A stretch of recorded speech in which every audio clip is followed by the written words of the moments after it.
আসসালামু আলাইকুম রহমতুল্লাহি ওবারাকাতুহু। সুপ্রিয় দর্শক, ফরজ নামাজের পর ইয়া জাল জালালি ওয়াল ইকরাম 7 বার পাঠ করলে কি হয়? আল্লাহ তাআলা আপনাকে বিশেষ কিছু পুরস্কার দান করবেন, যা আপনি কল্পনাও করতে পারবেন না ইনশাআল্লাহ।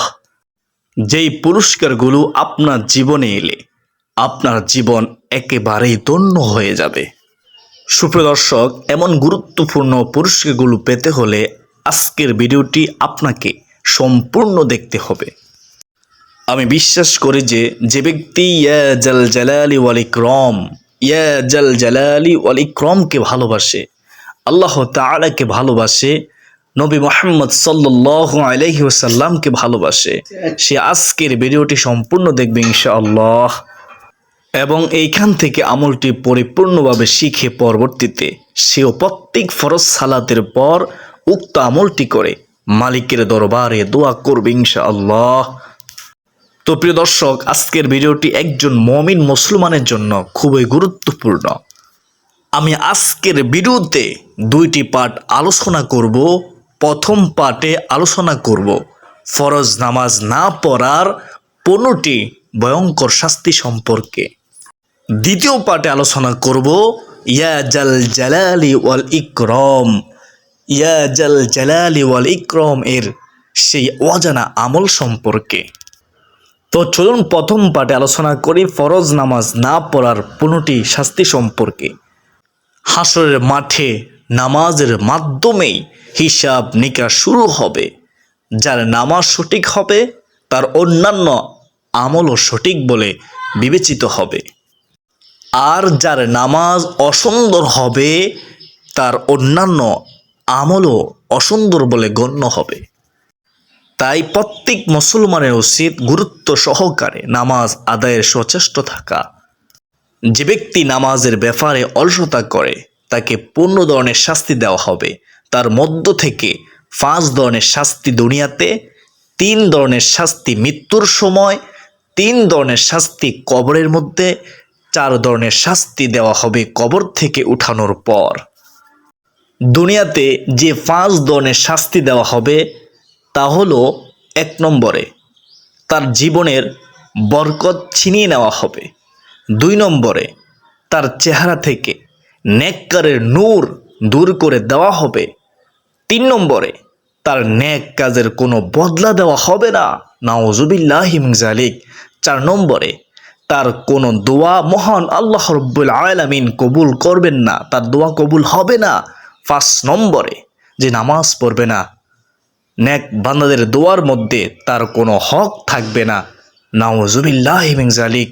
আশা করি বুঝতে পেরেছেন। আর মৃত্যুর সময় যে 3 শাস্তি দেওয়া হবে, 1 নম্বরে কষ্ট ও অপমানের সঙ্গে সে মৃত্যুবরণ করবে। 2 নম্বরে ক্ষুধার্ত অবস্থায় সে মৃত্যুবরণ করবে। 3 নম্বরে এমন পিপাসার্ত অবস্থায় সে মৃত্যুবরণ করবে যে সমুদ্র পরিমাণ পানি পান করালেও তার পিপাসা মিটবে না। মনে রাখবেন, নাউজুবিল্লাহি মিন যালিক। কবরে যে 3 ধরনের শাস্তি দেওয়া হবে সেগুলো হলো, 1 নম্বরে কবর তার জন্য খুব সংকীর্ণ হয়ে যাবে। এমন সংকীর্ণ হবে যে রাসূল সাল্লাল্লাহু আলাইহি ওয়াসাল্লাম বলেন, কবরের 2 পাশের মাটির চাপে এক পাশের বুকের হাড় আরেক পাশে ঢুকে যাবে। 2 নম্বর শাস্তি, তার কবরে, বেনামাজির কবরে আগুন জ্বালিয়ে দেওয়া হবে। 3 নম্বর শাস্তি, বেনামাজির কবরে এমন একটি সাপ নিযুক্ত করা হবে যেই সাপের চোখ হবে আগুনের, নাউজুবিল্লাহ। নখগুলো হবে লোহার, তার প্রত্যেকটি নখ লম্বা হবে 1 দিনের দূরত্বের পথ। ওই সাপের আওয়াজ হবে বজ্রের আওয়াজের মতো বিকট।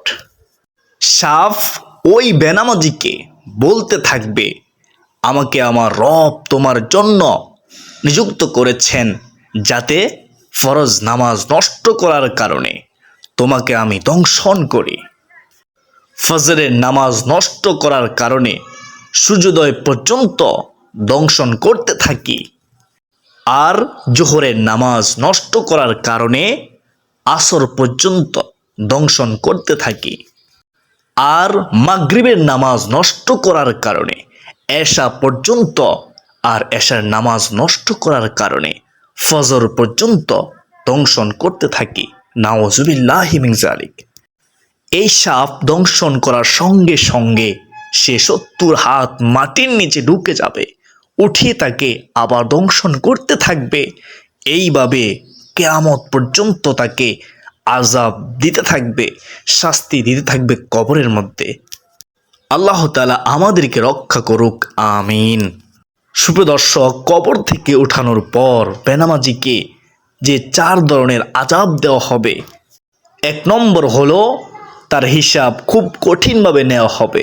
2 নম্বর হলো আল্লাহ তাআলা তার উপর অসন্তুষ্ট হয়ে থাকবেন।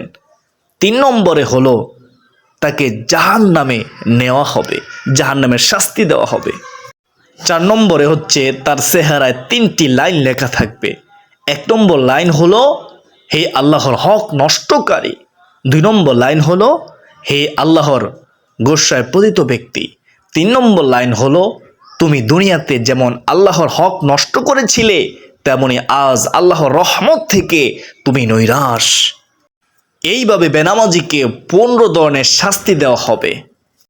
আল্লাহ তাআলা আমাদের সবাইকে 5 ওয়াক্ত নামাজ যথাযথভাবে আদায় করার তৌফিক দান করুক, আমিন। কেন আমরা নামাজ আদায় করব না? রাসূল সাল্লাল্লাহু আলাইহি ওয়াসাল্লাম হাদিসের মধ্যে কত সুন্দরভাবে বলেছেন। তিনি বলেন, হে সাহাবায়ে কেরাম, শুনো, তোমাদের কারো বাড়ির পাশে যদি একটি প্রবাহমান নদী থাকে, সেই নদীতে যদি সে ব্যক্তি দৈনিক 5 বার গোসল করে, তার শরীরে কি কোনো ময়লা থাকতে পারে? তখন সাহাবায়ে কেরাম বললেন, না ইয়া রাসূলুল্লাহ সাল্লাল্লাহু আলাইহি ওয়াসাল্লাম, তার শরীরে কোনো ময়লা থাকতে পারে না, সে একেবারে পরিষ্কার পরিচ্ছন্ন হয়ে যায়। সুবহানাল্লাহ। তখন নবী সাল্লাল্লাহু আলাইহি ওয়াসাল্লাম বলেন, হে সাহাবায়ে কেরাম, শুনো, কোনো ব্যক্তি যদি 5 বার ওযু করে, সুন্দরভাবে ওযু করে, 5 ওয়াক্ত নামাজ সুন্দরভাবে আদায় করে, তার শরীরেও কোনো গুনাহের ময়লা থাকতে পারে না। সুবহানাল্লাহ, আল্লাহু আকবার। প্রিয় দর্শক, নামাজের এতটাই দাম, এতটাই গুরুত্ব, আল্লাহ তাআলা আমাদেরকে 5 ওয়াক্ত নামাজ জামাতের সাথে এবং মহিলাদেরকে ঘরের মধ্যে সুন্দরভাবে আদায় করার তৌফিক দান করুন, আমিন। সুপ্রিয় দর্শক, তো এখন বলবো সেই আমলের কথা, যে আমলটি করলে আল্লাহ তাআলা আপনাকে বিশেষ বিশেষ কিছু পুরস্কার দান করবেন। সেই আমলটি হলো ইয়া জাল জালালি ওয়াল ইকরাম এর আমল। এটা হলো একটি ইসমে আজম। ইসমে আজম আল্লাহ তাআলার গুণবাচক নাম দিয়ে তৈরি। প্রিয় দর্শক, এই ইসমে আজমের অনেক অনেক দাম। রাসূল সাল্লাল্লাহু আলাইহি ওয়াসাল্লাম একদিন একটি পথ দিয়ে যাচ্ছেন, এমতো সময় দেখলেন এক ব্যক্তি এই ইয়া জাল জালালি ওয়াল ইকরাম দ্বারা আল্লাহর দরবারে দোয়া করতেছেন। তখন নবী সাল্লাল্লাহু আলাইহি ওয়াসাল্লাম বলেন, তোমার আজকে যা মনে চায় তাই তুমি আল্লাহর দরবারে চেয়ে নাও, কারণ ইয়া জাল জালালি ওয়াল ইকরাম এর বরকতে মহান আল্লাহ তাআলা তোমার দোয়া আজকে কবুল করে নেবেন। সুবহানাল্লাহ, আল্লাহু আকবার। এর চেয়ে সুসংবাদ আর কি হতে পারে? আজকাল আমাদের কাছ থেকে, সমাজ থেকে ইয়া জাল জালালি ওয়াল ইকরাম এর জিকিরটি হারিয়ে গিয়েছে। অথচ কত দামি একটি আমল। আমরা যখনই মুরাদ করব, মুরাদের মধ্যে ইয়া জাল জালালি ওয়াল ইকরাম এটা বলে আল্লাহর দরবারে কিছু চাইব, ইনশাআল্লাহ চোখের পানি ছেড়ে দিয়ে চাইব। ইনশাআল্লাহ আজ্জা ওয়া জাল্লা ইয়া জাল জালালি ওয়াল ইকরাম এর উসিলায় মহান রব্বুল আলামিন কিছু না কিছু অবশ্যই দান করবেন, ইনশাআল্লাহ। তো প্রিয় দর্শক, আমলটি করার জন্য আপনাকে প্রত্যেক ফরজ সালাতের পর ইয়া জাল জালালি ওয়াল ইকরাম এর জিকির করতে হবে। কারণ রাসূল সাল্লাল্লাহু আলাইহি ওয়াসাল্লাম হাদিসের মধ্যে স্পষ্টভাবেই বলে দিয়েছেন, যে ব্যক্তি ইয়া জাল জালালি ওয়াল ইকরাম বলে, কোনো কিছু চায়, তাকে আল্লাহ তাআলা তাই দান করবেন, ইনশাআল্লাহ। তাই প্রিয় দর্শক, আপনার টাকা লাগবে, পয়সা লাগবে, আপনার ধন দৌলত লাগবে, আপনার মনের দুঃখগুলো আল্লাহ তাআলা দূর করাতে হবে, আপনার গুনাহের জন্য ক্ষমা চাইতে হবে, সকল কিছু মহান মালিকের দরবারে বলবেন। ইনশাআল্লাহ ইয়া জাল জালালি ওয়াল ইকরাম এর বরকতে আল্লাহ তাআলা অবশ্যই দোয়া কবুল করবেন। এছাড়া আপনাকে বিশেষ বিশেষ কিছু পুরস্কার দান করবেন। তা হলো, যেই বান্দা আল্লাহর হয়ে যায়, আল্লাহ তাআলা তার হয়ে যায়, যখন আপনি আল্লাহর পাগল হয়ে যাবেন, আল্লাহ তাআলা আপনাকে গায়েবী খাজানা থেকে রিজিকের ব্যবস্থা করবেন, আপনার অন্তরের মধ্যে প্রশান্তি দান করবেন, প্রশান্তিময় জীবন দান করবেন, পরিবারের মধ্যে সংসারের মধ্যে সুখ শান্তি দান করবেন ইনশাআল্লাহ, এবং সমস্ত আমল করার জন্য আপনাকে তৌফিক দান করবেন। আল্লাহ তাআলা বলেন, চেষ্টা করা বান্দার দায়িত্ব, পূরণ করার মালিক হলো আমি আল্লাহ। অতএব প্রিয় দর্শক, আমাদের কাজ হচ্ছে চেষ্টা করা। আমরা সবসময় মহান মালিকের দরবারে বলবো, হে মালিক, তুমি আমাদের দ্বারা এমন কিছু আমল করাও যে আমলগুলো করলে তুমি খুশি এবং তোমার নবী মুহাম্মদ সাল্লাল্লাহু আলাইহি সাল্লাম খুশি হবে।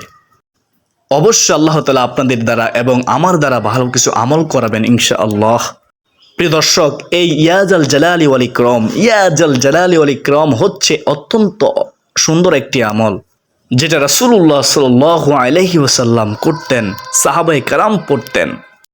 আল্লাহ তাআলা আমাদের সকলকে আমলটি করে আল্লাহর সাহায্য চাওয়ার তৌফিক দান করুন। সকলে বলি আল্লাহুম্মা আমিন। যারা ভিডিওটি শেষ পর্যন্ত দেখেছেন, শুনেছেন, তারা সকলে কমেন্টে আল্লাহর শুকরিয়া আদায় করুন, লিখুন আলহামদুলিল্লাহ। আজকের জন্য এ পর্যন্ত। সকলে সুস্বাস্থ্য কামনা করে বিদায় নিচ্ছি।